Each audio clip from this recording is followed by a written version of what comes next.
प्रेम से कहियो शिव गुरु भगवान की जय हो जय हो। आओ दीदी एगो दुखियारन अपन दुख शिव गुरु से सुनावे छथिन आ भजन के माध्यम से कहे छथिन कि राखब की सब दिन शिव गुरु दुख के जंजाल में, राखब की सब दिन शिव गुरु दुख के जंजाल में, लिखने छी नहीं की बाजू सुख हमरा भाग में, लिखने छी नहीं की बाजू दुख हमरा भाग में, राखब की सब दिन शिव गुरु दुख के जंजाल में, राखब की सब दिन हमरा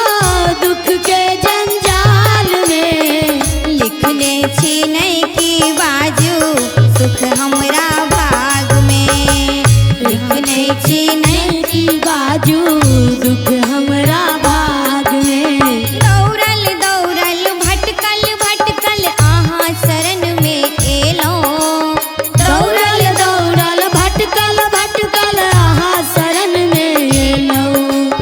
दौड़ल दौड़ल भटकल भटकल आहाँ शरण में एलो, दौड़ल दौड़ल भटकल भटकल आहाँ शरण में एलो, आहाँ कृपा नहीं केलो दानी तई दुखिया हम भेलो, आहाँ कृपा नहीं केलो दानी तै दुखिया हम भेलो,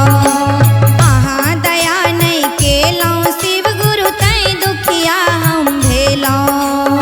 आहाँ कृपा नहीं केलो शिव गुरु तै दुखिया हम भेलो, एको बेर ने घुर के ताके डमरू के ताल में, एको बेर में घुर के ताके डमरू के ताल में, लिखने छी नहीं की बाजू हर हर महादेव, भाग में, लिखने छी नहीं की बाजू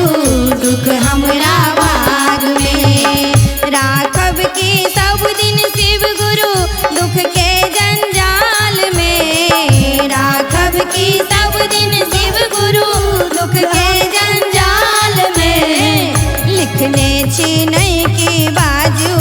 सुख हमरा भाग में, लिखने छी नहीं की बाजू दुख हमरा भाग में, लिखने छी नहीं की बाजू दुख हमरा भाग में। प्रेम से बोले शिव गुरु भगवान की जय हो जय हो।